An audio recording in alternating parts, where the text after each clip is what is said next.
So what is the meaning of credits? Credits and debits, साक्ष और निकला हुआ भाग। मान लो आपने अकाउंट खोला, जितने पैसे आपके अकाउंट में हैं that is called credited amount, और जितने उसमें से निकल गए दैट इज कॉल्ड डेबिटेड। आप समझ गए? मान लो आपको मैंने आपके अकाउंट में कुछ पैसा भेजा, वो आपके लिए क्रेडिटेड है, that is the credited amount for you in your account. अब मान लो उसमें से आपके अकाउंट में से किसी ने कुछ काट लिया, मान लो 50,000 5,000 रुपये हैं आपके अकाउंट में डालना है, जिसमें से 2,500 मैं काट लेता हूँ, तो ये 2,500 जो कटा हुआ भाग है that is called debited amount. ठीक है, तो मुन्नी इस चाह में था, इस कोशिश में था क्रेडिट्स और डेबिट्स के बीच में संतुलन को बनाने के स्पिरिट में मुन्नी कुछ बातों का बड़बड़ अपने आप में किया, chartered away in the spirit of balancing. ठीक है, ऑफ कन्वर्सेशन और एक्सचेंज, मतलब लेन देन के वार्तालाप में क्रेडिट्स एंड डेबिट्स के बीच में संतुलन को बनाने के स्पिरिट से उसने कुछ चार्टर किया अपने आप में। And said in order to be on the credit side, और कहा क्रेडिट साइड के, मतलब क्रेडिट का पक्ष लेते हुए उसने कहा, मतलब क्रेडिट का ही पक्ष लेते हुए उसने कहा, मतलब फल देखो, वो सब ये सब जानता नहीं था, समझता नहीं था कि क्रेडिट क्या है, डेबिट क्या है, ये तो राइटर कह रही है। मुन्नी को तो कुछ पता नहीं था कि फायदे क्या है, ना लाभ हानि, नफा नुकसान क्या होता है ड्यूरिंग द कन्वर्सेशनल एक्सचेंज, लेन देन के वार्तालाप के बीच में क्रेडिट्स और डेबिट्स के बारे में उसे कुछ पता नहीं था। लेकिन अनफॉर्चुनेटली, मतलब आप जैसा कि जानते हो उसका भाग्य बहुत बढ़िया रह चुका था, तो भाग्यशाली भी था, तो भाग्य से वो क्रेडिट का साइड ले लेता है। ठीक है, but he was in spirit of balancing, वो बैलेंसिंग के मूड में था, संतुलन को बनाए रखना चाहता था। वो चाहता था कि ना मुझे ज़्यादा कोई फ़ायदा हो जाए और सामने वाले को ज़्यादा नुकसान हो जाए। ठीक है, वो ऐसा सोच नहीं रखता था, वो बैलेंस करके रखना चाहता था कि ना मुझे नुकसान हो ना तुम्हें नुकसान हो, मुझे भी फ़ायदा हो और आपको भी फ़ायदा हो, इस सोच विचार का था वो। मतलब वो फॉरेनर को भी, उस स्ट्रेंजर को भी फ़ायदे में रखना चाहता था और खुद भी फ़ायदे में रहना चाहता था, ये स्पिरिट था उसका। तो क्रेडिट्स और डेबिट्स को बैलेंस करने की कोशिश थी, मतलब स्पिरिट थी उसकी, मुन्नी की। तो मुन्नी कहता है and said in order to be on the credit side, credit, तो मुन्नी क्रेडिट साइड का पक्ष लेते हुए कहता है, ओ ऑनरेबल वन, हे, तुम देखो, अब तो तारीफ करेगा ना। आप मान लो आपको किसी से क्रेडिट लेनी हो, क्रेडिट का साइड ही आपको लेना है, यानी कि कुछ प्राप्ति करनी, कुछ फायदे में रहने हैं, तो आप थोड़ा चापलूसी भी कर लेते हो किसी की, उसे सम्माननीय आदर सम्मान भी आप देने लग जाते हो, कुछ बड़ी रेस्पेक्टेड बातें आप उसे कहने लग जाते हो अगर उससे आपको कुछ चाहिए। Generally it is a human behaviour. तो मुन्नी भी ऑनरेबल वन कहता है, हो हे आदरणीय पुरुष, मैं आशा करता हूँ कि परमात्मा ने आपको बहुत सारे संतान दिए होंगे, न्यूमरस प्रोगनी, बहुत सारे संतानों का आशीर्वाद भगवान ने आपको दे रखा होगा, मैं उम्मीद करता हूँ। प्रोगनी मतलब संतान होता है। You seem to be a good man, आप एक अच्छे आदमी प्रतीत होते हैं। Willing to sit beside an old man and talk to him, क्योंकि आप इच्छुक रहते हैं एक बूढ़े आदमी के बगल में बैठने को, आप इच्छुक हो, आप में इच्छा है एक बूढ़े इंसान के बगल में बैठ कर उससे बात करने की। इन सब से मालूम चलता है कि आप एक बहुत बढ़िया इंसान हो। कौन कह रहा है? मुन्नी कह रहा है उसे।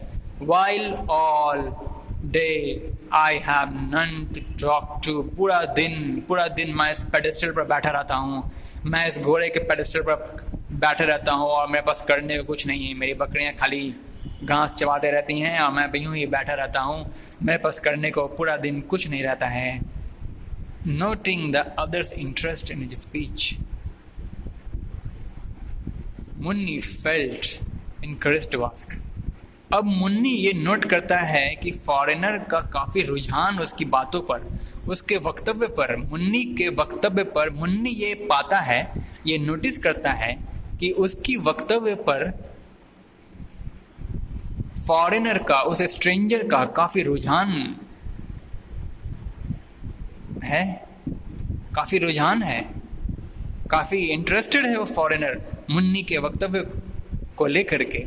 मुन्नी के वक्तव्य पर फॉरेनर की काफ़ी रुझान को नोटिस करते हुए मुन्नी इनकरेज फील करता है, ठीक है, प्रोत्साहित हो जाता है। मुन्नी प्रोत्साहित होकर के इनकरेजली वो कहते हैं, Munni, how many children have you, तुम्हारे पास, आपके पास कितने बच्चे हैं। मुन्नी काका ने पूछा उस स्ट्रेंजर से कि तुम्हारे पास कितने बच्चे हैं, विथ एप्रोप्रिएट गेस्चर। देखो इन दिस वे, अब मान लो गेस्चर तो आप जानते हो, कुछ इंगित करना, कुछ दिखाना, कुछ दर्शाना, है ना, इशारे से कहना। तो अब मुन्नी को तो अंग्रेजी भाषा कहने को आती थी नहीं, तो वो सवाल भी पूछना चाहता था कि फॉरेनर से, कि फॉरेनर के पास कितने बच्चे हैं, फॉरेनर कितने बच्चों का बाप है, ये सवाल पूछना चाहता था। कौन? मुन्नी। तो मुन्नी को तो अंग्रेजी भाषा बोलने आती थी नहीं, तो अपने ही भाषा में उसने कहा, जरूर अपने ही भाषा में सवाल कर रहा होगा। आप समझ रहे हैं बात को? एक्चुअली बात ये है कि मुन्नी तमिल में बात कर रहा था और वो फॉरेनर अपनी इंग्लिश लैंग्वेज में बात कर रहा था, तो दोनों एक दूसरे की भाषा को नहीं समझ रहे थे। तो जाहिर सी बात है, मुन्नी अपनी बातों को तमिल लैंग्वेज में कर रहा होता है, तो मुन्नी जरूर इंगित करते हुए कहता होगा, मतलब गेस्चर, यानी कि क्या बोलते हैं गेस्चर को, इंगित करना, अर्थात उंगली के इशारों से कुछ बात करता होगा। उंगली के इशारों से वो समझाते हुए अपनी बातों को फॉरेनर, उस स्ट्रेंजर के सामने रखता होगा। स्ट्रेंजर समझे चाहे नहीं समझे। अब आपको कुछ समझ में आ रही है ना? स्ट्रेंजर था अमेरिकन, अंग्रेजी भाषा को अंडरस्टैंड करने वाला, समझने वाला, तो भला वो इन हिंदुस्तानियों के बीच में आकर ये तमिल लैंग्वेज को कहाँ से समझ पाएगा? तो पीछे आपने जितना भी पढ़ा, वो म्यूटिलेटेड बॉडी का स्टोरी, म्यूटिलेटेड बॉडी का वो जो कोई मैटर था, जो गांव वाले लोग आपस में चर्चा कर रहे थे, वो क्यों नहीं आखिर समझ में आ पा रहा था उसे, फॉरेनर को? बिकॉज जो लैंग्वेज उसके अंडरस्टैंड के बाहर था, उसके समझ के बाहर था, ये तमिल लैंग्वेज। इसके कारण वो बहुत ही ध्यान से उनको सुनते रहता था।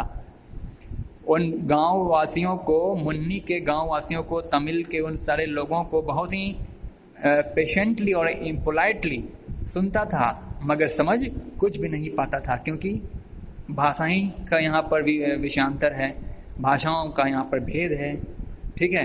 तो मुन्नी भी अपनी बात को समझाने के लिए, उस आदमी को समझाने के लिए, स्ट्रेंजर को बतलाने के लिए गेस्चरिंग करता था। गेस्चरिंग का मतलब होता है उंगलियों को इस तरह से हिला हिला करके इंगित करना।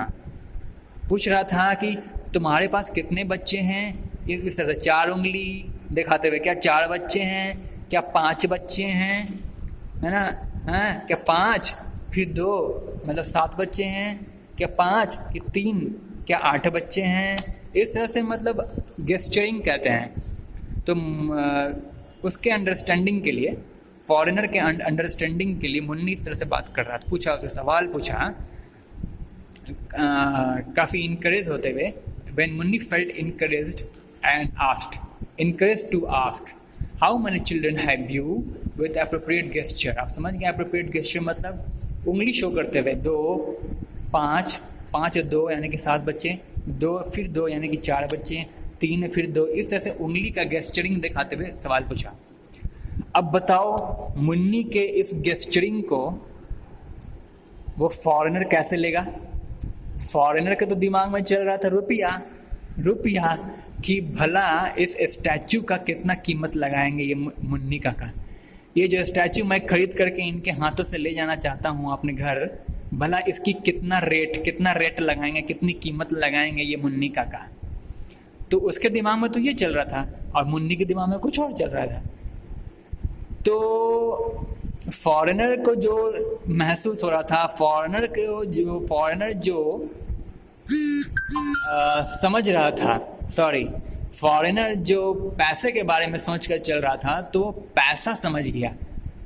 वो ये समझ लिया कि मुन्नी काका अपनी उंगलियों से पैसे रेट को इंडिकेट कर रहे हैं कि इस घोड़े के स्टैचू का रेट इतना होगा, मैं इतना में फिक्स करता हूँ, मैं इतना खर्चा लूँगा, आप जो घोड़े के स्टैचू को उठाकर ले जाना चाहते हो उसका मैं इतना दाम लूँगा, 200 रुपया, 200, नो 2, 3 + 2, नो 500।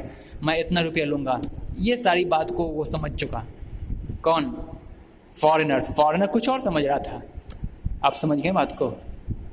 मुन्नी तो उसके बच्चों की संख्या के बारे में गेस्चरिंग करते हुए पूछा, लेकिन फॉरेनर से क्या ले लिया? फॉरेनर ये समझ लिया कि ये पैसे के बारे में बात कर रहे हैं, कि इनको कितना पैसा चाहिए अपने हॉर्स को बेचने के लिए, अपने इन सुंदर सुनहरे घोड़े और खाली घोड़े को बेचने के लिए इनको कितना रेट चाहिए, इसके बारे में ये बात कर रहे हैं। ऐसा कौन समझा? वो फॉरेनर समझा। आप समझ गए ना? ये सारी मैटर है यहाँ पर। चलिए, थोड़ा बहुत ही डीप स्टोरी है, थोड़ा टाइम लग रहा है आप लोगों को इसको डिटेल में बतलाने में, लेकिन समझना बहुत ज़रूरी है। बिना समझे सुकून नहीं मिलने वाला है क्या। चलिए, Munni felt encouraged to ask how many children have you with appropriate gesture का मतलब इशारा करते हुए भी, इशारा भी होता है हाँ, with his hands realizing that a question was being asked। हाँ, the red man replied। अब देखो, उनकी उंगलियों का इशारा उंगली द्वारा इशारा करते हुए वो स्ट्रेंजर क्या सोचा कि ये सवाल पूछा गया था। Realising that a question was being asked, ये क्वेश्चन इनके द्वारा पूछा गया था। लगता है ये क्वेश्चन को रिपीट कर रहे हैं, ये मुन्नी काका लगता है अपने सवाल को रिपीट कर रहे हैं। ऐसा कौन सोचा? फॉरेनर, वो स्ट्रेंजर। द रेड मैन ऐसा सोचा कि ये अपनी बातों को, अपने सवाल को लगता है रिपीट कर रहे हैं, और फिर ऐसा सोचते हुए वो रिप्लाइड करता है, आई सेड 100। अब देख लिए, मैंने कहा था 100 रुपीज मैं लूंगा आपसे इन घोड़े के स्टैचू को खरीदने के लिए। अब देखो, विच इनकरेज मुन्नी टू गो इनटू डिटेल्स। और उसके ये 100 कहने के जवाब से मुन्नी काफी प्रोत्साहित हो गया और डिटेल में जाने को। अब फिर मुन्नी काका सवाल करते हैं, how many of your children are boys and how many girls. ठीक है, देख लिए। तो मुन्नी को लगा कि जवाब में 100 बोला है, तो 100 तो वो फॉरेनर क्या सोच के कह रहा है 100 रुपीज, लेकिन मुन्नी समझ रहा है कि 100 संतान है। ठीक है, मुन्नी क्या समझ रहा है कि 100 बच्चे हैं इसके। तो मुन्नी को और प्रोत्साहन मिल गया पूछने को, जानने को, कि जरा बताइए अगर 100 संतान है तो उसमें से बच्चे कितने हैं, लड़के कितने हैं और लड़कियां कितनी हैं, ये पूछने के लगे। ठीक है ना? देखिए, और वेयर आर दे, और वे लोग कहाँ रहते हैं, ये सारे सवाल पूछा मुन्नी ने पूछा। इन आंसर, अब जवाब में देखो क्या बोला उसने। In answer to this question the red man dashed his hand into his pocket. अपने पॉकेट में हाथ को डाला हुआ red man and brought forth his wallet, और अपना वॉलेट को सामने, अपने वॉलेट से कुछ रुपया, मतलब 100 रुपये निकालता है। ही फ्लोरिश्ड 100 रुपी करेंसी नोट, और अपने वॉलेट को आगे रखते हुए उसमें से 100 रुपया का करेंसी नोट को निकालता है और कहता है, well this is what I want. यही वो चीज़ है जो मैं कहना चाह रहा था। अब समझ गए बात को। तब जो वो पैसा निकाला, मतलब जवाब में 100, जो जवाब में उसने 100 कह रखा था, तो अब फिर से इनकरेज होते हुए मुन्नी सवाल करता है कि 100 तो बताओ जरा उसमें से कितने बच्चे हैं और कितनी लड़कियां हैं, और वेयर आर दे, वो लोग कहाँ रह रहे हैं अभी। तो ये सवाल उसको बहुत कंफ्यूज कर देने वाला लगा। ठीक है, अटपटा लगा। अरे भाई, जब मैंने 100 रुपया कह ही दिया